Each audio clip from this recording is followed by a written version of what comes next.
છે એ લાઈક ફૂલ કઈ રીતે ટ્રીટમેન્ટ કરે છે, ગર્ભાશયને બી મજબૂત કરે છે, માઇન્ડ ઉપર બી કામ કરે છે, તમારા હોર્મોન્સને બી કરેક્ટ કરે છે અને તમને પછી ઇઝીલી કન્સીવ થઈ જાય છે.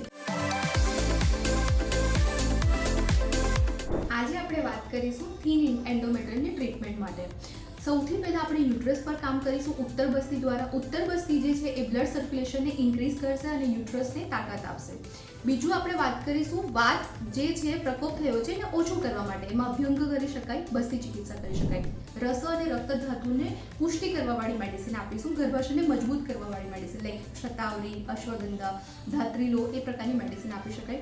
નસ્ય ચિકિત્સા કરીશું એટલે કે નેઝલ ડ્રોપ્સ. એનાથી શું થશે? હોર્મોનલ બેલેન્સ થશે.